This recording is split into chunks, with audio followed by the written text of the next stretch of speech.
What's going on, guys? Good morning. Welcome back to United View. Welcome back to another edition of Matchday Reloaded. Live as it gets here in Panenka Studios. We're back. It feels like a minute or so, doesn't it, since we last did another Matchday Reloaded, since I was last sitting here in Panenka Studios. But we're back. We're back to discuss Manchester United's 1-0 victory over Brentford last night at Old Trafford. 3 points in the Premier League after the, I don't want to say devastating, but certainly frustrating defeat at St James's Park on Sunday. Manchester United bounced back. Really odd game, I felt, last night. I felt that at points it was a bit flat. I think that Manchester United got the job done. And I don't particularly care. About how the job was done or anything like that, because we just needed the points. We needed the points at all costs, particularly when you've got the likes of some of your rivals slipping up. Tottenham, Liverpool are even a rival, you could argue so. Newcastle winning as well. Absolutely devastating they were at West Ham last night, although it must be said, West Ham are rubbish, absolutely rubbish. I wouldn't be surprised if we get the news there that David Moyes has been sacked, but not focusing on them, focusing on United. We needed to get the job done, and it doesn't matter if the opposition isn't playing to their best. We had to get the job done, and that's certainly what we did. Garsha straight out from the gate with a fiery chat saying, where were you? Where are you Monday morning when we lost? I will tell you exactly where I was Monday morning. I was asleep. That's where I was. When you do back-to-back nights of WrestleMania and you don't go to sleep till like 6:30 in the morning, when you then have to wake up for Matchday Reloaded, it was a big ask. A very big ask. There's only so much Carabao and Monster that this pristine physique can take, yeah? And I could take no more. So that's where I was. Apologies. But I'm here now. That's what's important. Forget the past. We're focusing on the present, and actually about 24 hours, well, less than 24 hours, about 12 hours ago. That's what we're talking about. We're talking about Manchester United's 1-0 victory over Brentford. And as I said, was a strange one. Was a strange one because I think going into this one, we were a little bit. I know I can speak for myself. I certainly was. I was a little bit concerned because I was thinking that result against Newcastle on Sunday, it didn't really shock me all that much, to be honest, because I kind of expected it. I mean, we have seen that recently with United, particularly through the month of March. Those games where we were quite slow, quite lethargic, and we put it down to fatigue and maybe absences, and I was concerned we would see more of that at St James's Park, and we did. We deserved comfortably to lose. We were the second best team on the pitch, and seeing how Newcastle played, I know that was away from home, and away from home, our form has been not good this season, but still, I thought, I know it's Old Trafford, but Brentford, they're in excellent form this season. They're overperforming, certainly, but away from home, they've got big results too. They won at the Etihad right before the World Cup. So last night was a real big banana peel. Banana skin, peel. They're the same thing. Banana skin game for us because, in the Premier League, certainly, since that Liverpool result, we hadn't won and our performances hadn't been particularly great. And we still had the absences that were there on Sunday. We still had no Casemiro. We still had no Christian Eriksen. But we got the job done, and that's the most important thing. You have to try and continue to build momentum. Everton, you look forward to on Sunday, a rare Saturday lunchtime kickoff for Manchester United this season. It's the last game without Casemiro and Eriksen. I think they're saying that maybe we might see that midfield starting together again against Sevilla next Thursday. At least Casemiro, we know definitely is going to be back, so that's positive. And again, we'll get into obviously all of the reaction from the players, the managers. We'll get some reactions from outside Old Trafford, inside UVHQ, remotely, virtually as well, from other countries as well, talking to KG and Kenny. So we're going to have a jam-packed show. But again, the important thing is that we got the job done. Be sure to smash the like on the like button. Be sure to subscribe as well, bottom right-hand corner, as people wander in this morning. Love says, nightmares of McTominay and De Gea's distribution. Well, we're going to talk about De Gea's distribution this morning, certainly, because it's a point of contention anyway, but after last night, it continues to be a point of contention as well. My style advisor says, morning all. Morning, Owen, style advisor. I saw you were keeping DJ and Steph company on the match for you yesterday. We'll shout out to them. They did a fantastic job holding down the fort in UVHQ. The style advisor advised me to wear this morning. You're getting sacked, style advisor, because and you might wonder, oh, and why do you need a style advisor? It's because I only have like 5 pairs of anything. Actually, that's a lie. I don't even have 5 pairs of shoes. I'm one of those people, I just don't care about clothes. Not as if I don't wear them, because you have to. It's kind of the law when you go outside, but I just don't care. I don't care about clothes or anything like that. But that's why me and the style advisor, that's why we have the back and forth. And Blue David says, I thought his distribution was decent. Again, we are going to talk about David De Gea. I was under the impression that he did okay last night. I think his distribution was fine. He had a bit of a hairy moment with Ivan Toney. But keepers do. And this is my point, is that keepers do have those kind of moments. Against, when it was Chelsea versus Liverpool a couple of days ago, Alisson was the same. Because if you're going to ask your goalkeepers to play out from the back, it's going to happen. Near enough every game, it's going to happen.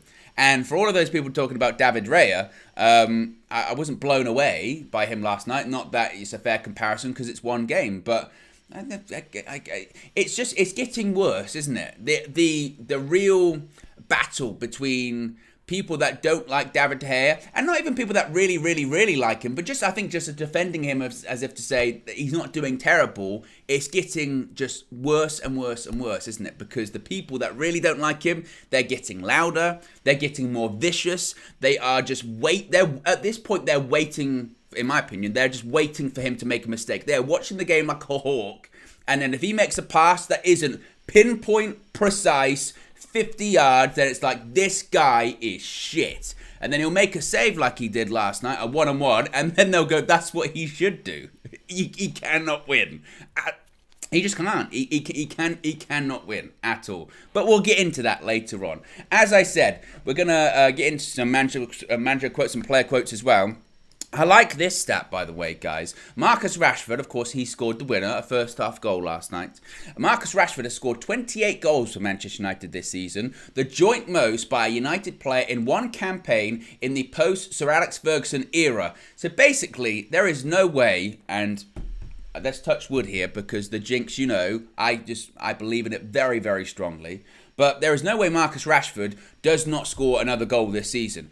If and when he does, he'll have scored the most goals since Sir Alex retired. That's a pretty good season. And again, and this is my frustration too. I saw, after the weekend against Newcastle, I saw people, both opposition fans, but actually some United fans, if you want to call them that, on social media, trying to tell people that Rashford's not that good. That's all it takes nowadays. One bad game and you are just the worst player. You're a fraud. Any contract offer that's on the table, rescind it. I mean, the overreaction is crazy. I mean, again, when he scores one more goal, it's going to be the most goals scored by anyone post-Fergie. And yeah, I see people going, he's not that good. He's rubbish. Get rid of him. Rashford. People hyping him up this season. Oh, he's terrible. Take out Marcus Rashford's goals this season. We might be in a bit of trouble because nobody else is scoring that many. It's really been Marcus Rashford shouldering that goal-scoring responsibility, and big goals too. So again, it just goes to show how important and how clutch he's been for United this season as well. Speaking of Rashford, he said after the game, "We are in that period of the season where every game is important and every game counts, so we are pleased to win and hopefully we can get back to where we were a few weeks ago. The important thing is to always win the next game. Everyone is clear. We are not going to play our best every week, but there is never a time to drop our standards and we have to keep trying to push each other every week." And I really like that quote because he's right. Every week you're not going to play to your best. You're not going to have that stellar 10 out of 10 game, but the standard is that you aim for that. The standard is that you don't stop running. The standard is that you don't put in performances like we've seen against Liverpool away, like we've seen against Newcastle away, and they've kind of been creeping in at home as well. Even Fulham at home, because I throw that game in there in the FA Cup because whilst we won it, we deserve to lose that game. If the madness hadn't happened with the 3 red cards and all that kind of stuff, I really genuinely believe we would have lost that game. And I think that's just the standards dropping of just not putting in enough effort. That's it. Not putting in enough effort, not running, not putting your body on the line. And even if you're not playing particularly well, again, just fighting.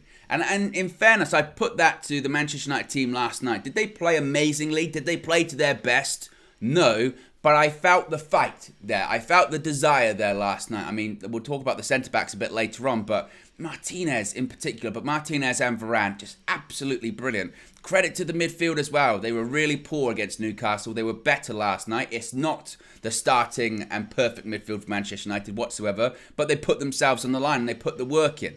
And again, when you're not playing particularly great, it's just the minimum, isn't it? It's the standards, and that's what Marcus Rashford is talking about there.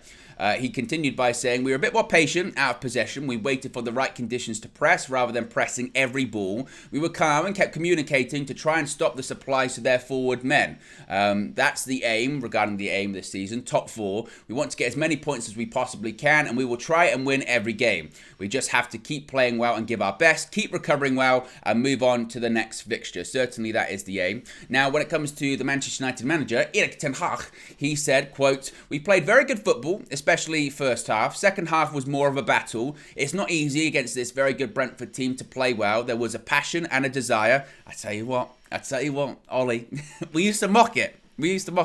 There was a passion and a desire, and we got it over the line. The first goal is so important, and the game gets easier, so you need that first goal. I'm talking about Rashford. He's a great finish. Once again, he is on top and very good form. So hopefully he can keep doing it until the end of the season. Keep that focus and those energy levels, and then he will score. He was also asked about David De Gea. He said, quote, when you need David, he is there, and when you lose focus, mistakes can happen. We want to play as a machine and don't make mistakes. We make one mistake, and luckily they didn't benefit from it. I think he's referring to the save that he made. He then continued by saying, of course, this is a massive win for the Premier League, especially over Brentford. In 16 games, they have only lost 1. It is always difficult to play against them and beat them, but we did so, and I'm proud of my team today. And again, I think that encapsulates kind of my feeling coming out of it, is that it wasn't a particularly pretty or entertaining game to watch. But make no mistake, Brentford are a good side. And I know people will say, but you're celebrating being Brentford at home. Standards. Look at the standards they've dropped at Manchester United. But again, Brentford have won big games this season, as he said. They've lost 1 in 16. I think they're up there with Arsenal and at one point us as getting the most points post-World Cup. They're having an excellent season. It's not easy to beat Brentford. It's not. Again, ask Man City. So to get that victory, and to be honest, in fairness, I don't think Brentford played their best at all. If anything, I was a little bit disappointed with them because I expected more, and I expected a more difficult game. And I was somewhat surprised in how they came, and they really sat back. It was a real sort of lower block by Brentford, and I think their game plan really was just to sit behind, maybe hit a counter-attack, get some set pieces, put crosses into the box. But they didn't really threaten that much again. The only one was that one-on-one which De Gea saved. So I don't think Brentford played to their best, neither did United. But again, we got the job done. Ten Hag then said, this gives us energy, so we have to keep this and go to Saturday, another big game. Obviously, Luke Shaw came off in the first half. It looked like he was holding his hamstring, and on said injury, Ten Hag said, quote, we have to wait 24 hours, and then we can make the diagnosis. I don't want to comment at the moment, and to be honest, even if it is a hamstring, Ten Hag won't say what it is. I guarantee, come Friday, he'll be asked, what's the deal with Luke Shaw's injury? Is it his hamstring? He won't say whether it is or not. Well, we don't really want to say. You know, Ten Hag's got this thing. He just, what's the injury of Anthony? Anthony Martial's been out so many times this season. A lot of the time, we've had to kind of guess what it's been. I had a hip, hamstring, arm, eye, finger injury. You can go, what? What is it? I mean, one of them, his last injury, when he came on against Reading and then disappeared for 6 weeks. Do we actually know what that was that he came off for, or that he was injured for that period of time? I don't off the top of my head, still don't know. He was just, and he got asked like 10 times, Ten Hag, what's the injury of Martial? He's coming back very soon. Okay. And can you just clarify what the injury is? I think he might be back in a few weeks, yeah. Sorry? Okay. Can you just... Sorry, I don't want to press the issue. Can you just confirm what is the injury that he has? Yeah, he's got an injury. Okay, next question. And then, the guy goes, Simon Stone, BBC Sport. Eric, I just want to jump on what he was saying about Anthony Martial. Has he got an injury or something like that? Yeah, injury. Yeah. You go, okay. So Luke Shaw, he's probably got a hamstring injury. He was holding his hamstring, but I'm not sure that Ten Hag will actually say what that is. Yeah. Ten Hag then said, it was a very good performance. First half, we played brilliant football. It's not easy against a very good team. They defend compact, and we didn't concede any chances. Second half, we only concede one chance, and then you can say the performance is really good. He also then, this is talking to Sky about Marcus Rashford, very good. We can talk almost every game about it. When he's not in the game like Sunday, it's no good for us. We have to bring him into the game, but also he has to take responsibility and also for other players. Now, actually, what was quite interesting about Rashford, and it's an interesting quote that he says that, again, looking back to last Sunday, I saw people criticising Ten Hag for not bringing Rashford off. I saw lots of people, I can't believe he left Marcus Rashford on. And even that, I found that really strange that people would say that, because obviously I get an underperforming player, or if a player's not playing to their best, you take them off. But if the player in question is your top goal scorer for the season, the player that scored quite literally the majority of Manchester United goals, if he's not playing well, you're going to keep him on. Because if you take him off, the idea is, well, I don't know who on the pitch is going to get that goal. And you can say that's a lack of confidence in the team or whatever it may be. But we've seen games this season where Marcus Rashford hasn't been that involved, and he ends up, once the game is finished, with 2 goals. So again, I didn't really understand that criticism either, to be honest with you.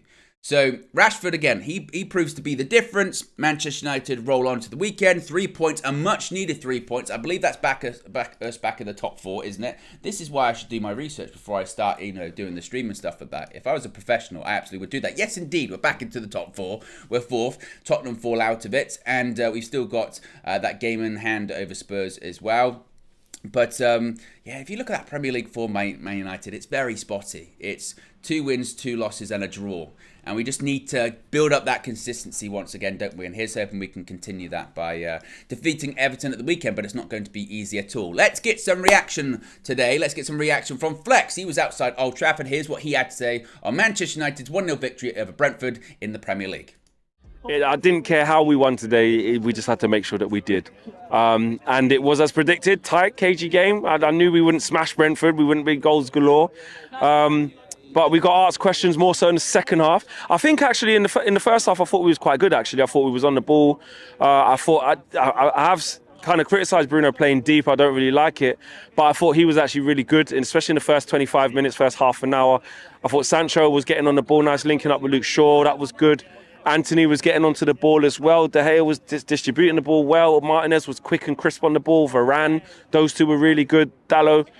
I just thought we were... The system was working and the tempo was there. But I will say the reason why I thought that was the case was because I think Brentford, they didn't really put us under much pressure in that first half. I haven't heard what Thomas Frank had to say after the game, etc., or whether that was a clear tactic for them to sit off us.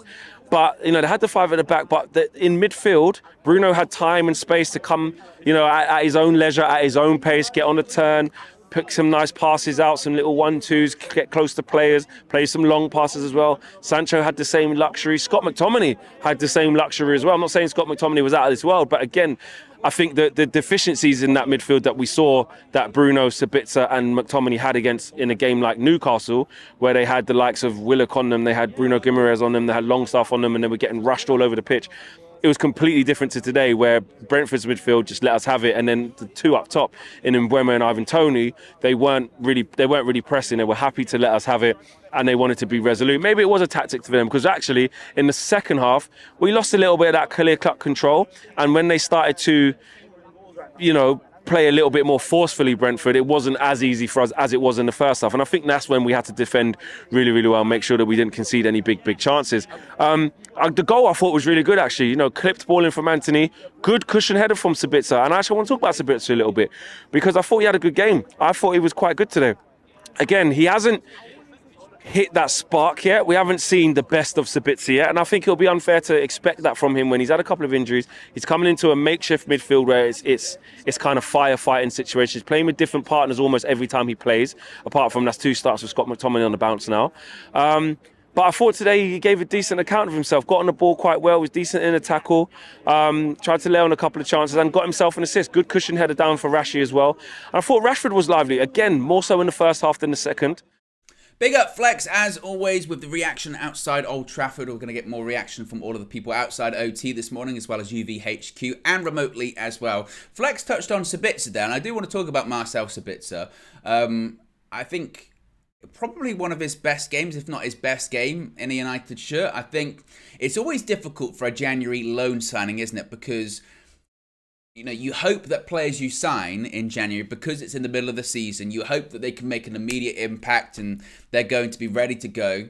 But, you have to look at his circumstances, I suppose, at Bayern Munich, in that he wasn't playing a particularly huge amount of games. He was coming off the bench for a lot of games. And there's an adjustment to the Premier League as well, keeping up with the pace of it and the physicality of it.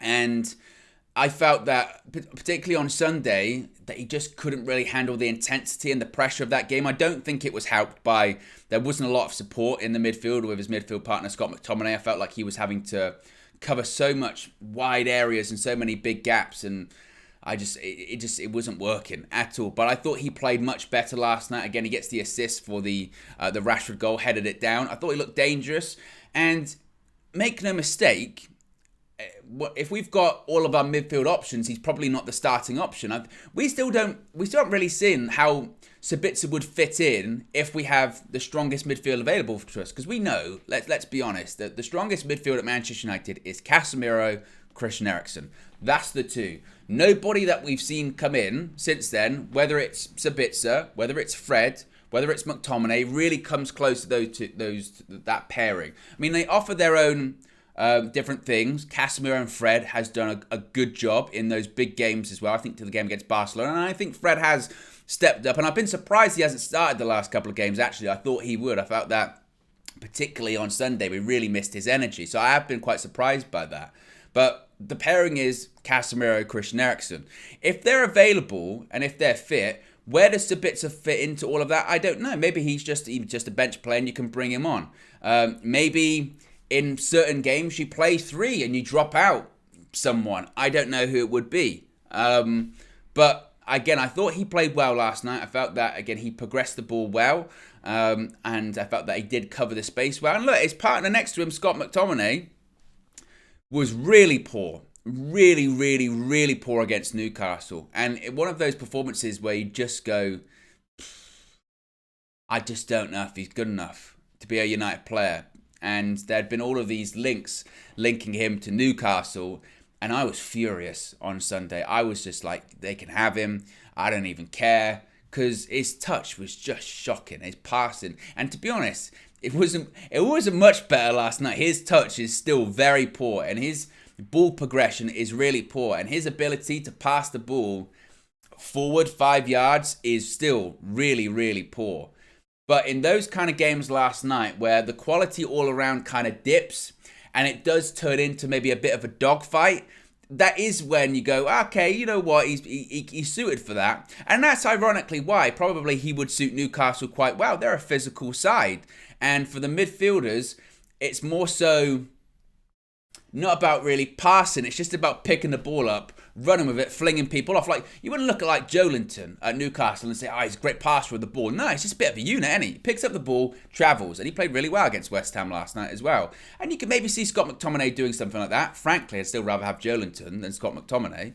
But last night, I think he put himself, again, on the line. Big blocks, big tackles. He flew into one tackle. He got a booking for it. And luckily, he didn't contact with the player. Because I think if he'd have made contact and the player flew up in the air, it might have been a little bit, it might have been a bit more nasty. But I thought he did well last night. And again, I thought Marcel Sabitzer did well last night too. Again, the weekend, what midfield do you think he goes with the weekend? Because he still doesn't have Casemiro. He still most likely won't have Eriksen. Do we see McTominay and Sabitzer again? Or would you rather see Sabitzer and Fred? Because for me still, I'd still rather have Sabitzer and Fred. But I'm just thinking about how Sean Dyche is going to play with Everton. And we know it's going to be direct.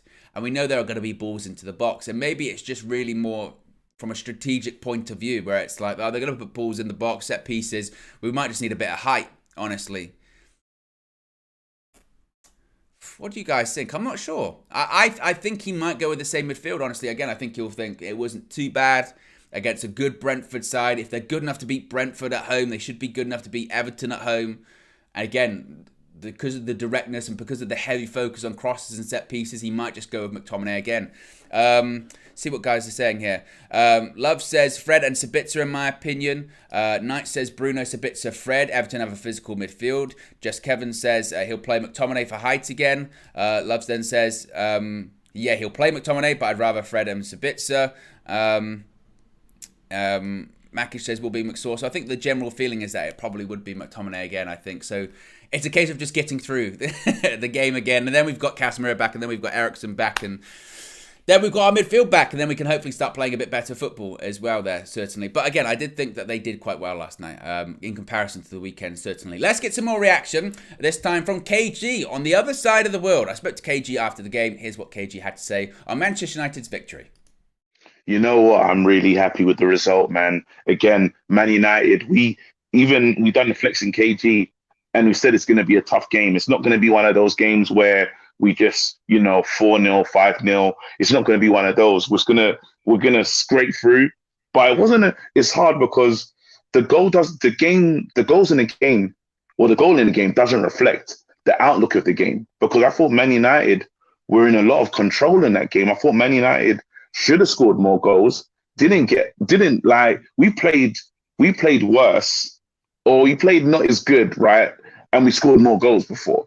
In this game, it's like we went forward, we were bright, especially in the first half, and the stat piece wasn't there. But I'm happy with the result. All in all, that is a key result, really important result. Yeah, really important result, especially again considering the weekend and considering. Let's be honest, like I think quite a few people. I remember even Flex was saying going into this, he's like, "We're not going to win. We're not beating Brentford at home." I love him like that. So we knew we were going to win. Talk to me about David De Gea, because look, a lot of people were talking about David De Gea over the weekend. What do you think of his distribution? What do you think of his saves this evening? Talk to me about Dave. You know what? David De Gea knew that he was going against the guy that wants his share. You got a guy in there that was desperate to take him out of his position. And he said, not today. Like, I'm going to be involved. I'm going to make sure that I do what I need to do. And you saw it kick in today was immense. There was even a time that David De Gea took the ball down from the air. What a control. The fans were nervy, dealt with it so nicely. That save, it should have been, let's have it right. There was a one-on-one. Saves it. David De Gea takes the injury as well. Like, I understand. We always say this. We understand what David De Gea's limitations are. But he was better today. Yeah, there was one or two wayward kicks where it kind of went straight to the opponent. But all in all, if someone's like a 9 out of 10, you can't be upset with him for that 1 point that he missed. And that's what he was today. David De Gea was key today. We don't get the result that we needed without David De Gea really showing up today. So it's another game where I can say, you know what? Proud to have him in the sticks. However the season ends, I still believe that, because Ten Hag knows what he has in David De Gea. Ten Hag understands this is a good keeper. This is a keeper that you can rely on, and there's other areas you need to fix before it. But I was impressed with David De Gea, but there's other players that I think really stood out for me today. Big up KG as always. Now we are going to talk about David De Gea in just a second, but I just saw something pop up on my phone saying that Frank Lampard is going to take Chelsea training today. Now I just checked whilst that video was playing to see if there was any official announcement. I just find that so wild. So wild that Frank Lampard is going back to Chelsea, even as a caretaker manager. That is like the equivalent of something going wrong with Ten Hag at United this season. Ten Hag getting sacked, and then us going, we're bringing Ollie back to the end of the season. Could you imagine? Could you imagine that? Now, I mean, their season is an absolute write-off. That's why I've been saying to Chelsea fans, recently, when we've had some of our bad results against Liverpool, Newcastle, Chelsea fans have the nerve to try and take the mick out of United. Even in our worst season. Last season was like our worst Premier League season ever. We still finished 6th. Or when we under that Moyes season, where did we finish? 7th that season. Yeah, we've never been bottom half. They're 11th. So, what are they trying to say? You know, and not only are they like bottom half or wherever they are, 10th, I don't care at this point. They are mid-table, proper mid-table matters. And it's not as if like, everyone saw this coming, guys, because they didn't spend any money. They spent the most money ever. They spent, was it nearly 700 million or something like that across 2 transfer windows, and they're mid-table? Do you realise how crazy that is? That's unprecedented stuff. And then, to the shock of nobody, they go, got to sell players, FFP, got FFP trebles. I'm shocked. I thought this was all by the books. And they're going, it's because of the takeover stuff last summer. Well, I don't know if it's necessarily just because of the sanctions last summer. It might have been because you spent all that money and you're nowhere near Europe as well. That might be why. One absolute shambles. Now, make no mistake, you know, if they get someone like Luis Enrique, I think that'd be a really good appointment for them. But how, again, Chelsea fans, the nerve to try and take the mick out of United for losing games whilst we're still in the top 4. That's crazy. Absolute crazy. But yes, David De Gea. I said we were going to talk about David De Gea, and I do want to talk about David De Gea. So be sure to smash a like on the like button. Got nearly 500 people watching, less than 100 likes. We can do better.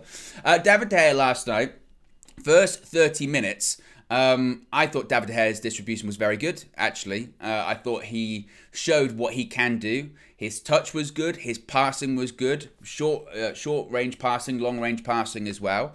And overall, I thought he had a good game. I mean, what more are you looking for? That's what I would say. What more are you looking for from David De Gea in a performance? His passing was decent. Second half dropped off a little bit, but so did everyone. And also, he makes a big save. Keeps a clean sheet. As far as clean sheets this season, and this is what I mean when I say that with the David De Gea people that really don't like him, they will throw all of these stats at you. They'll do it. They'll be like, see, on crosses claimed, he's here, and on, I don't know, some other ones that you see all the time, passes, he's here, and this person's above him. Let's look at this stat then. Because for Premier League clean sheets this season, there's Nick Pope at the top with 13. Second, tied with second with Aaron Ramsdale, is David De Gea on 12. Now, what do you want from him? What is the fundamental principle of a goalkeeper? It's to keep clean sheets. And you'll start even getting this, because I've already seen it. You'll start getting the thing where they say, well, that's not David De Gea. They'll go, that's not David De Gea. He's just got good defenders in front of him. Well, wait a minute then. So we saying that the only thing he gets credit for is the negatives. Because if he does anything positive, he doesn't get any praise for it now, according to the mind of those people. And whenever I talk about this subject, people go, you're just a defender, and you're just a David De Gea, brown noser, and you just can't see the real issue. I can see the issue. I think most people that would defend David De Gea can see the issue, and the issue is that his distribution is not as good as others. Factual, no problem admitting that. And I've said also, in the future, I've said, you would probably say we need to move, if we're really going to fully get into what Erik ten Hag wants this team to do, you need to move onto a progressive, modern, ball-playing goalkeeper. No problem admitting that. But my issue really truly is, it's the people that are just like, this guy is the worst player ever. We're never going to win anything with David De Gea in goal, despite the fact we won something just a couple of months ago with David De Gea in goal. We've won stuff in the past with David De Gea in goal. We've won matches with David De Gea in goal because he's kept the ball out the net with superb saves. But some people just won't hear that. And it's getting worse. And even like I said last night, his kicking was fairly decent. Yes, granted, they'll point to the second half and they'll say, yeah, but he had the ball at his feet and then Ivan Toney closed him down and then it nearly went into the back of the net. Is that really what you want to see? No, I don't want to see that. And that is a mistake from David De Gea. But at the same time, I see other goalkeepers do it as well because, and Kenny makes a really good point about it on the Full View on Monday where he says, if that's the system that you're going to do, that's going to happen. Mistakes are going to happen when you play out from the back. Whilst I was watching the United game on this screen last night on the TV, there was the West Ham game. They made a similar mistake. Goalkeeper Fabianski does a short pass to the defender. The defender makes a mistake. They score. Those mistakes will happen when you play out from the back. Even with the best goalkeepers, they will make mistakes. Alisson's made them. Ederson makes them. Ter Stegen makes them. Manuel Neuer used to make them all the time. Because when you have a keeper that's a sweeper keeper or is playing out from the back, it's inevitable. it's always a high-risk situation. It's risk versus reward. Because if you've got a goalkeeper that can beat that press, you're already in because you've already gone past one line of defence. But at the same time, if you make a mistake, it's a goal because there's no one behind you to bail you out. So those things are going to happen. So, but it's just, it's getting to the point now where, like I said, when he does good things, that's not him. That's somebody else, or that's what he's meant to do. When he does a pass that's short or a mistake, that's why he's awful. And I just believe in fairness.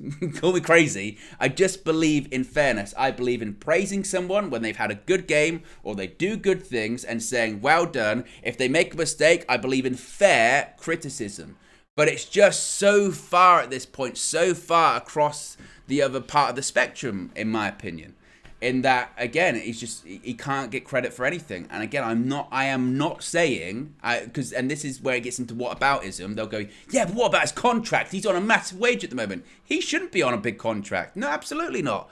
And he's not going to be. If Manchester United believed he should be on his current wages, they'd just trigger the extension that's in his contract. There is a reason United have gone, that's way too much. That's not reflective on what you bring to the team. And it's not reflective of where we want to be with our wage structure. So they're trying to renegotiate for a lower price because that's the right thing to do. And I'm not opposed to getting a goalkeeper in the summer either to push David De Gea.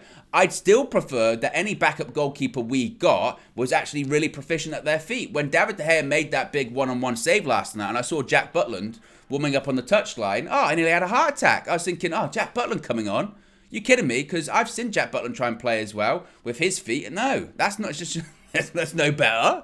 So I'd much rather have a backup goalkeeper that was good with their feet, push De Gea, and then if they get an opportunity and they thrive, brilliant, well done. And it don't always work out as well. Look at Pep Guardiola's first season. They'll talk about he got rid of Joe Hart. Yeah, he brought in Claudio Bravo, and it was terrible. He was playing Willy Caballero by the end of the season. So be careful what you wish for too. And also you have to look at the market. The price for the goalkeepers are very high at the moment because it's only a certain amount of names. So, again, whilst I don't disagree necessarily that a new goalkeeper might be the solution in the future, it's not the priority. I think clearly, if you're watching the game last night against Brentford, and I know certain players are missing, but your biggest takeaway is we have to get a new goalkeeper, I think you're looking at the game wrong. I looked at it last night and said, man, we really need a striker. That's it. We really, really, really need a striker that's available every week and is a goal scorer.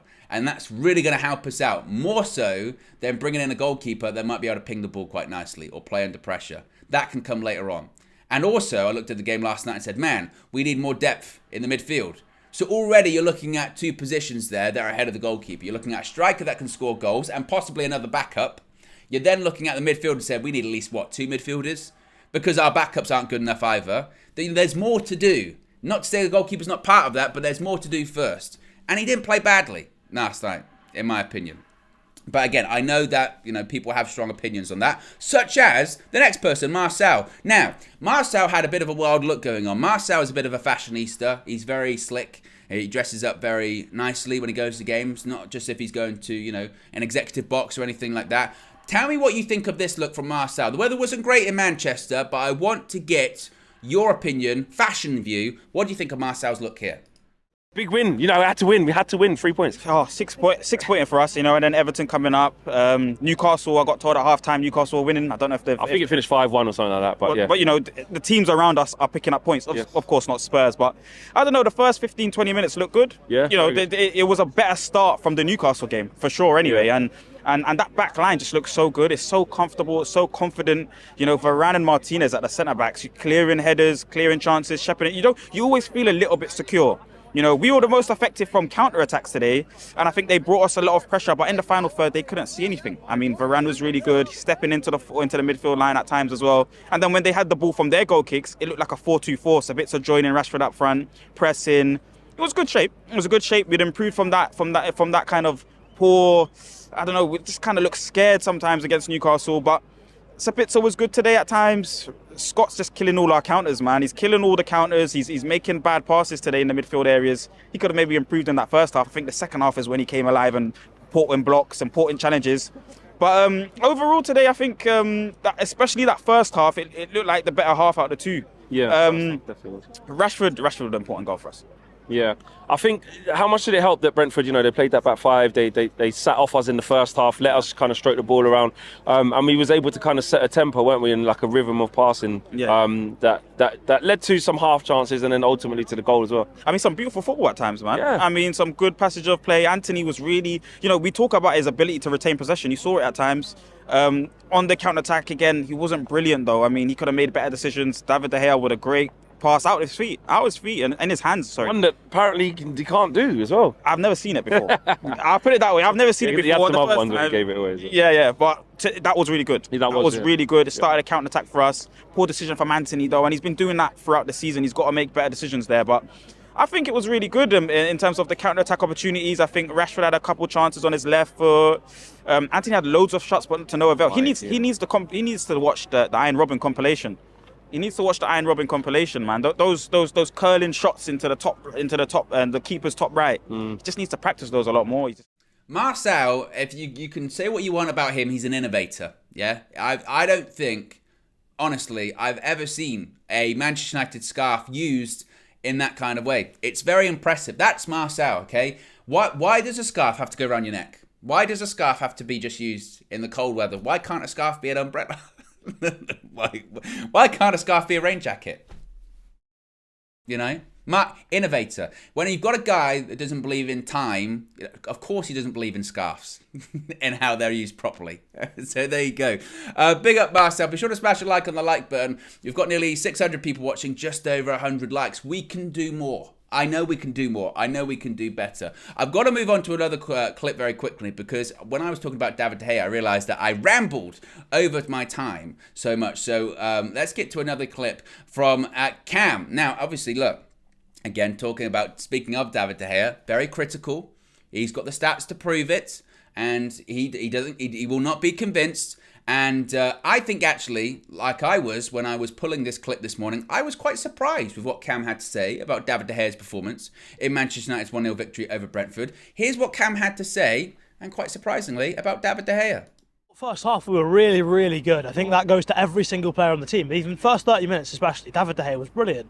Everything that we've wanted to see from him. He even caught a high ball. I mean, it wasn't the most difficult. Yeah, there was no one there. But but still, he's done that, which he doesn't always do. And he was good with his feet as well. I think he gave one away, but look, if he's doing the right things, I don't mind him giving one away if he's trying to play the right way. Yeah, he did do a good one. But first half an hour, that wasn't like watching David De Gea. That was like watching, okay, maybe a little bit too far with this, but like Manuel Neuer or Alisson. Maybe a little bit too far. But yeah, he was... Ain't that a sign, though, that, you can do it a bit. I'm not saying consistently and at the top level. I saw David Raya kick a couple straight out of touch as well. Second half, yes, he started clipping them into Ben Mee, and you're like, okay, that's what we need, all of that stuff, I get that. But, David Raya gave one straight to them as second half, where you're like, oh, bloody hell, okay. There were... Let's just say, we'll come back to that. We'll come back. I don't want to spend the whole time talking about that. First half an hour, he was fantastic. Fine. Yes. Let's not pretend that the other 60 minutes didn't happen. We'll come back to that later anyway. Yeah. But the rest of the team, I thought, played really well. And what we've said for a long time is players like Sancho and Anthony, when we have 70% possession, they will look a lot better than they do when it's a transitional, really open game. And they did. Both of them were really, really good. I think in terms of the way we played first half, I think pretty much everyone, as I said at the start, was really, really good. And it was interesting to see, again, the midfield setup. Ten Hag, as we mentioned a few times on the tactical views and some of the other shows, he doesn't want McTominay receiving the ball from midfield. He tells him, get as high up the pitch as you can, get out of the way. We're not even going to try and play through you. And there was one or two times when he drops in, and you can see his body shape. He's not even on the half turn to pick up the ball and play forward. He doesn't. If he gets it, he's just playing it straight back. He hasn't got that confidence, it's a bit strange because if you look at the stats and also watch him when he plays, he very rarely actually loses the ball when he takes it. If he does somehow by some fluke of nature take it on the half turn, he does normally manage to evade pressure, and even if he passes it sideways or backwards, he doesn't usually lose it. So I'm a bit surprised why he doesn't just put himself in the right place a bit more. But it's a mental thing because he seems to hide. How much of the first half was down to the way Brentford played and the difference in type of game it was against Newcastle? Because I don't know how you felt, but I looked at it and thought, okay, Bruno's looking quite good, playing deeper, even though I don't want him to play there. He's doing all right, getting on the ball. Everyone's getting on the ball. It's nice. McTominay, he can drive with the ball a little because he's got more space. Because I felt like in their midfield, they weren't putting us under any serious pressure. The two up top in Mbeumo and Tony, they weren't pressing Martinez or Varane. It was very comfortable for us at the same time as well. I know we played well, but how much of the performance was how Brentford set up against us versus us actually doing really well on the ball. Yes, yeah, I don't think it was their setup really. I think it was more just the attitude, the mentality. I think for whatever reason they just look lethargic, and whether that's because they played an intense game at the weekend, the 3-3 draw with Brighton. They weren't at it like they wasn't on us, were they? I don't like. Maybe someone in the comments can tell us, but maybe the pitch at Brentford's a little bit smaller because I think they do struggle more when it's bigger pitches. Yeah, it seemed like the reference points and stuff for a lot of the ways they were playing were a little bit off. Set pieces tended to be a little bit over. Big up Cam, as always, with some praise for David De Gea. We didn't have time for the full fan view. He did also say, like he said, we can't pretend the 60 minutes didn't happen. So balance itself out. But you know what? I appreciate that, because sometimes when it gets, this was my point earlier on, wasn't it? Is that, it's got to the point whereby the only thing that that people can actually single out as being on him is mistakes and not things positive. But he did have a good first 30 minutes there. I do want to talk about the centre-backs as well. I kind of touched on this earlier on in Lisandro Martinez and Rafael Varane. What a pair. What a pair. Lisandro Martinez, I thought last night was absolutely excellent. He was going through March as well. And it's no coincidence that going through March when we had a real difficult patch of form, we weren't playing particularly great, so we were having to defend with our lives quite often and really throw ourselves in front of the ball and last-ditch defending, last-ditch tackles, last-ditch blocks. And he's just brilliant. He absolutely is brilliant. The way that, again, his tenacity, the way that he throws himself in front of the ball, the way that he doesn't give up despite the fact that a player might be in behind, last-ditch blocks. In addition to that, how proficient he is with his feet, that he can carry the ball up the pitch, he can progress with the ball, he doesn't take too many touches when he's on it as well. He's just fantastic. And you do cast your mind back to earlier on in the season. You had people doubting him that he could play in the Premier League or if he was good enough. He is a proper player. He's absolutely sensational. And Rafael Varane, again, it's the composure, it's the ability to sniff out danger, and it's the ability to keep calm in moments where it is difficult. And they're just such a fantastic centre-back partnership. And you're so reassured when you see them on the team sheet. Yes, they have played together in some bad defeats this season, but I thought they were excellent yesterday. I really did. Wizzer is definitely not a David De Gea fan. I've seen quite a few of these comments this morning from Wizzer saying, and David De Gea on average, or average, has so many games every season where he lets in more than 4 goals regularly, and fans make fun of him, calling him shot stopper with gloves on. I mean, I'm not. To the point you're saying is that he's conceded lots of sort of goals over the season. But okay, fair enough. But as I said, this is my point earlier on, Wizzer, and I will not be able to convince you, as I've said previously. But people can use those kind of stats, and then you can use stats saying that he's got the second most clean sheets in the Premier League this season. You know, statistics can be manipulated to whatever argument you're trying to make, and that is that you've precisely proved my point right there. Love says, is Martinez our best signing? We talk about Casemiro, but Martinez has age on his side and has been available every time. Maybe an unpopular opinion when we have Casemiro. He's been one of them, certainly. I think you would maybe argue, that Casemiro just shades it just by his pure influence that he has on the team, i.e. when he plays, we don't win most of the time. Say Martinez is right up there. He's been an excellent signing. It's him and Casemiro as our top signings this season, without a doubt of that. I would probably say Casemiro. I just think his influence is just a shade more than Lisandro Martinez. And we have had, really big results about him. For instance, Lisandro Martinez didn't play in the Manchester derby at Old Trafford. Whereas you feel like if Casemiro hadn't played that game, I'm not sure we would have got the same result.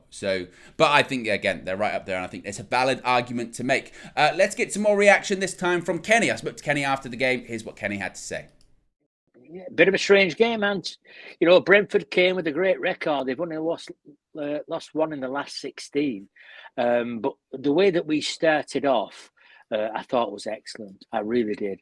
Varane and Martinez played a very high line, and as soon as Tony and his partner and Bell, we got the ball, they were straight in on them, and all of a sudden we were pressing from the high level. Within the first 2 minutes, I think we had 2 corners. We was outstanding. We was excellent, and we were moving the ball well. They like to defend with 3 at the back and play with the 5. The 2 lads, the 2 wingers play high. But the 2 backs, the wing backs play high. But Dalot and Anthony pinned him right back on the other side. Shaw before he went off, and Sancho. I thought they were good. I thought Sancho and Anthony played a part tonight. The first touch was very good, but what they did was they pressed the opposition right backs, the right back and left back. They never got at their own half. They very, very rarely got at their own half in the first half, Brentford. And what you have to do with Brentford is keep them away from your own line, because they're very good at corners, they're very good at set plays, and they never got a sniff anywhere near anything. They never got a sniff. And we got up to, Rashford looked good. I thought everybody in the first half, I thought McTominay was a bit quiet, but nobody seemed to do anything wrong in the first half. I thought we were all steady. We was all above average. Our possession stats were 73% against their 37%. But that's how Brentford play. Brentford play with, on average, 30% possession every game. And they use that effectively, because when they do get the ball, they rely heavily on set pieces and corners, and they do well. But I thought from a Manchester United point of view, I thought the first half it was good. It's as good as I've seen as in a long time. Our passing accuracy was around 90%. We had, I think it was 12 attempts on goal against the 2 in the first half. So we were looking good. And the goal, Rashford took his goal very well. It was very well made. Excellent. Second half, we come out. And there was always going to be a time in the game when that Brentford got in it. There had to be a time. And all of a sudden, we were starting to look just a little bit shaky. They were starting, and Delors and Anthony had done well in the first half, and Malacia and Sancho, they weren't quite as effective. Big up Kenny, as always. Eric Ten Hag, speaking to him after the game, is always a pleasure.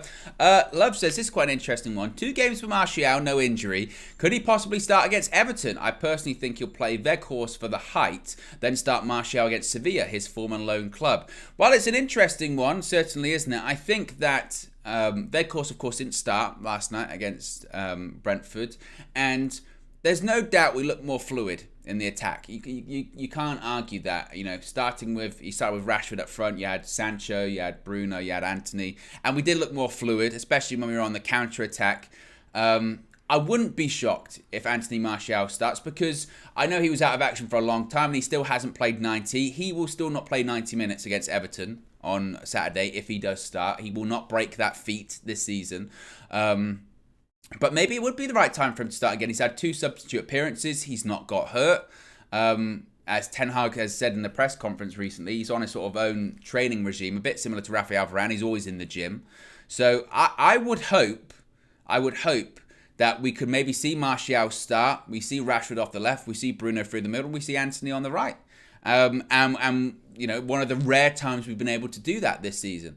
And I would hope we see the real benefits of that. Because ironically, it was against Everton at Goodison Park. I believe that's what we started with, wasn't it? And then Martial went off and Ronaldo came on and got the goal. So if he's going to start the game against Sevilla, then you would probably think he probably does start against Everton, continues to build up his fitness again, doesn't play the whole game, and then maybe he does play against Sevilla on Thursday. So here's hoping that's the case. I think it's a real possibility, certainly. It's just it's good that he hasn't got injured so far. I say that though, but we've had plenty of games where he's come on and it doesn't look like he's got injured, and then at the press conference when Ten Hag speaks before the game, he goes, so and so's not available, Anthony Martial's not available, and you go, when did that happen? So just because we didn't see him get injured doesn't necessarily mean that he isn't right now as well. Finally, let's get some more reaction from DJ this time inside UVHQ. Big up DJ for holding down the match view of Steph last night. Is what DJ had to say. Better performance from Manchester United. Manchester United came under a lot of scrutiny after the Newcastle loss, specifically Eric Ten Hag. There were questions about his first 11. There were questions about, some of the substitutions he's made. And I think the question that goes out to everybody at home today was, did Ten Hag answer those doubters? I think today he did. We saw a change in the striking department. Rashford in the number 9 position. Weghorst sits on the bench, doesn't get any game time today. I think that's very telling. Ten Hag came out in the press to speak about Weghorst, and he championed this player. And we know that Ten Hag never throws his players under the bus, but he championed Weghorst to say that, he wouldn't mind him staying on, which caused a lot of stir within the United community, on social media and within the UV community also. However, that being said, today he starts Marcus Rashford up top in the number 9 position and gives a start to Jadon Sancho, another player that has come in for the cold, and had a good performance today. Rashford gets the goal in the end, and it vindicates kind of, the decision that, a lot of us fans really wanted. We wanted to have sort of like a front three of Anthony, Marcel when he's fit, Rashford, Sancho. Weghorst for us wasn't really doing it. But today, Rashford comes up with the goods. He gets the goal, the only goal in the game. A few notable mentions about today. Sabitzer comes in, second game there with McTominay against Newcastle. It didn't work. It didn't work. But today we saw, a revitalised midfield. There was more energy in this team. And I think, having seen Sabitzer today get on the ball more, play through the lines more, he was aggressive in the tackle. It's probably one of his best performances. And also Scott McTominay. He gets a lot of stick in the fan base worldwide. But however, McTominay played really well today. He cleared up a lot of, Brentford's attacks. They didn't have a lot, but the attacks they did have... Scott McTominay did really well. He cleared up a lot of clearances from the box as well. When we look at Bruno Fernandes, he rarely gave the ball away today, and that is something that we have been really critical of Bruno's gameplay, giving the ball away to the opposition cheaply sometimes. But today, that wasn't a thing. He kept hold of the ball. He was spraying some nice passes. He was linking up with the play in the midfield. He was linking the midfield to the attack. He was doing what Bruno does. And I think today was more of a disciplined performance from him. Big up DJ speaking from inside UVHQ. So we all turn our eyes to the weekend, don't we? Certainly playing Everton. Lunchtime kickoff at Old Trafford. Not going to be easy. I can't remember. When was the last time we played in a lunchtime kickoff? Could someone let me know in the live chat? I'm sure you'll probably have better memories than I. But we're so used to playing Thursday, Sunday at this point, aren't we? Or just certainly not lunchtime. I can't remember the last time we had a lunchtime kickoff. Was it the City game? I feel like it might have been the City game was the last time we played at lunchtime on a Saturday. It might be. You can let me know. But it's going to be difficult, going to be challenging, and we just got to make sure we keep the momentum going, particularly when it comes to the top four, particularly when it comes to trying to qualify for the Champions League. It's the important thing, and we did say this after the Newcastle game, is that yes, it was disappointing and it was a bad performance and a bad result, but it's still well and truly in our hands. We control our own destiny, and honestly, I know it's at that stage of the season where the teams that are fighting for relegation, or fighting against relegation rather, they pick up big victories that you wouldn't expect them to. There are strange results away from home, and at home against big sides. But if you want to qualify for the Champions League, you've got to beat Everton at home. You've got to beat a side that's in 16th at home. Look, their recent form for a side that was really struggling isn't too bad.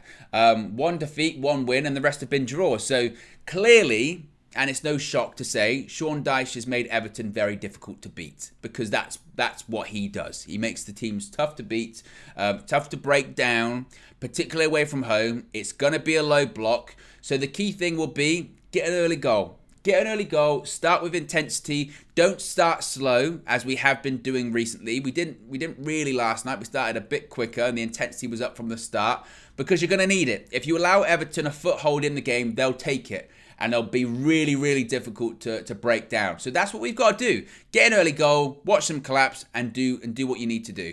So here's hoping we can do that. So there you go, guys. Be sure to smash a like on the like button. Be sure to subscribe, bottom right-hand corner. Plenty of UV content on the horizon as we get closer to the weekend. As I mentioned, it's a 12:30 kickoff, so we'll be live at 12 o'clock Saturday for the match view. But prior to then, we'll have press conference reaction tomorrow. We'll have morning views. We'll have match previews. It'll all be covered here at United View. So be sure to subscribe, and I'll speak to you again very soon. Have a great Thursday.